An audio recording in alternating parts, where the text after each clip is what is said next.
What's up, YouTube? This is Too Raw for TV.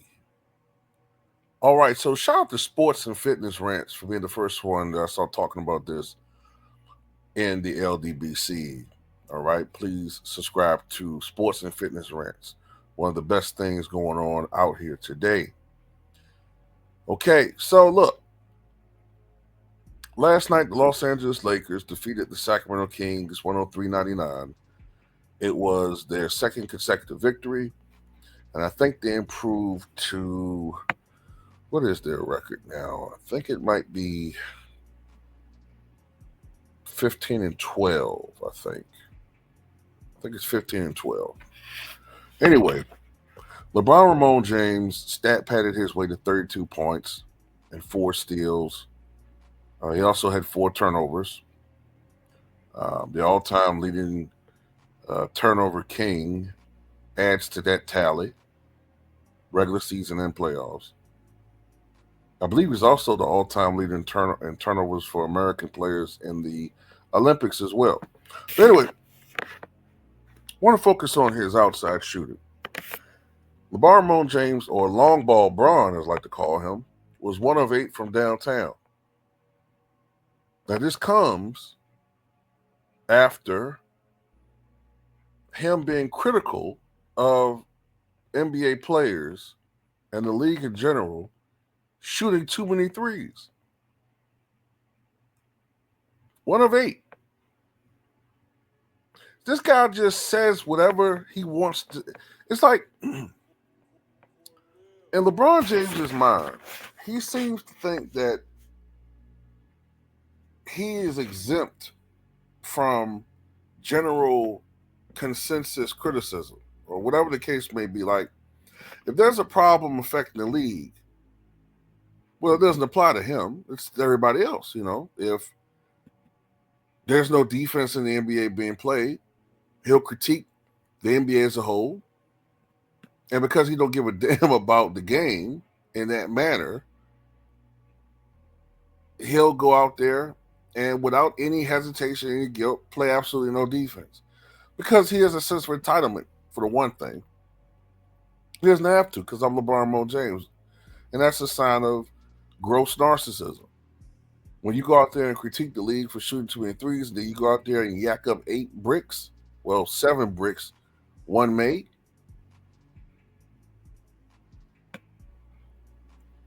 The guy just lies for no reason.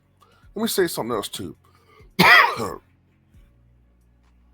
For the season, I think he's shooting around 30. Let's see what he's shooting right now. I think he's shooting around 36%. Last time I checked. What is this guy shooting? He is shooting 34.9% from 3, which is right around his career average. So after that 47% start, which we all knew would come down, he's come way down. And I suspect that percentage is going to drop further.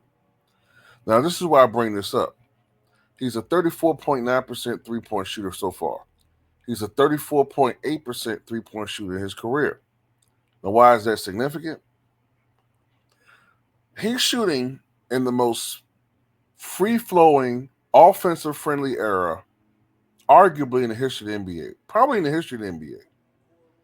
This isn't the highest scoring era, but only because the pace was so ridiculously fast in the 60s. But from an efficiency standpoint, and as far as the ease in which to score, this is the easiest scoring era in the history of the NBA. We got all these guys who are shooting extremely well, especially from outside. There's no resistance. Adam Silver and his acolytes really went overboard with it when they put out their freedom of movement rule. So a guy like LeBron James, with all the practice he's had, all the years he's had to be able to shoot uncontested threes, I mean, you think this guy be at 50%, but he's not a good shooter. I mean, the biggest example of that, the biggest statistical example of that is the fact that from 5 feet on out, from the basket, he shoots 37% from the floor for his career. Hence, why he generally likes to go to the basket, even at this advanced age. That's where he's most efficient because his jump shot ain't shit. So we look at the fact that the league average is probably around 36+%, last I checked, and he's already under that. He's always consistently below the league average, except for like that 1 year last year. I think 1 year in Miami. He's always been under the league average. Kobe Bryant for his career is a 32.9% three-point shooter, and that sounds low. Before the Achilles injury, he was 33.6%, right?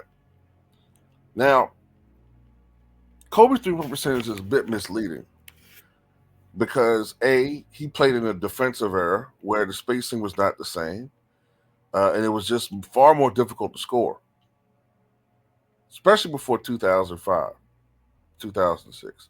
But it continued to be more difficult to score because defense still was part of the game. Also, and this is where Kobe sometimes lost me a little bit. Now, I'm not critiquing Kobe like too much, but sometimes he had a tendency to take, I would say, high risk shots. And sometimes, let's be honest, I've grown to love Kobe Bryant over the years. I've evolved from my old feelings. But sometimes he would take bad shots. By that I mean, sometimes he would, and he had some excuses sometimes. Sometimes he was support teams. But Kobe was a guy that, unlike LeBron, who is overly concerned with his field goal percentage and doesn't take certain shots because he puts his stats above the team. Kobe was that gunner. Kobe was that guy that was willing to take the shot no matter what situation because he always had the confidence that he was going to be able to knock down any shot.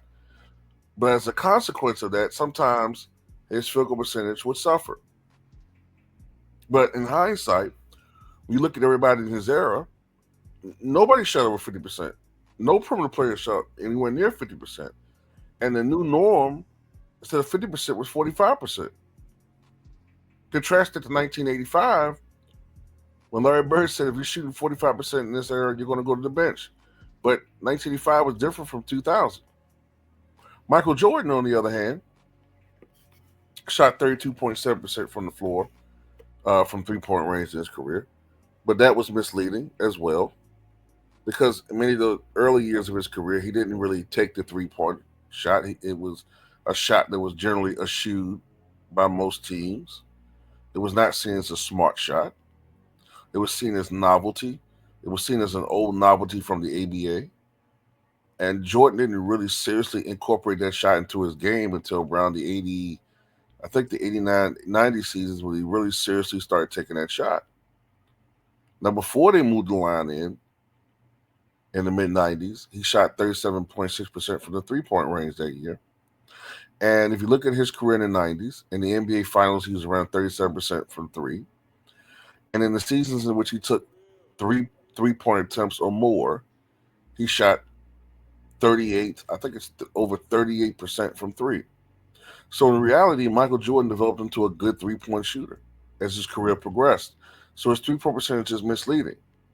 LeBron James has always shot at least two or more three-pointers in his career. And I think from his rookie year, three or more. So he's always had a decent volume. And in recent years, he's shot a lot of them. So this can't be explained away by era or teams because this guy's always played on loaded teams, especially since 2010. You can't explain it away. He's just not a good three-point shooter. And he's damn sure not the mid-range shooter that Kobe and Mike were. But to get back to the point, this guy's a liar, and he's a hypocrite. As my man, Sports and Fitness Rants put out there, man, this guy's a complete and total hypocrite. And I'm going to tell you another thing that I picked up, too. I was watching Angry Old Hoops Fan the other day, and he talked about this. After LeBron James passed that meaningless record of most minutes played, in the post-game interview, they asked LeBron about the next game, right? How does he feel about the next opponent? Who was going to be the Kings? And he said something to the effect of, I don't even know who we play next. I'm not worrying about who we play next. I just broke the minutes record. I'm just going to get some rest. Like, who says that? I'm not concerned about our next opponent. I just broke a record. Therefore, I'm going to get rest. He's more concerned about getting adulation for records. A record that nobody gave a fuck about before he broke it. I said so many times Kareem had the minutes played record. Nobody gave a shit. He breaks it, now it means something.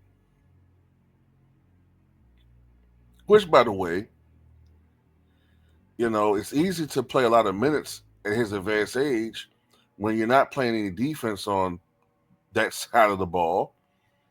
And, let's just say there's certain things that don't get mentioned by the media that we talked about recently. Never seen anybody popping pills on the sideline, but hey, it is what it is. Looking very suspicious, looking very shifty-eyed, like old Dick Nixon, looking to see if anybody's watching while he gulps the pill down real quick. But it is what it is. But anyway, man, yeah, man, this guy is a total narcissist. He says one thing and then goes out there and does the exact opposite, and nobody ever calls him out about it except for us. That's all I got to say about it. Tell me what you guys think.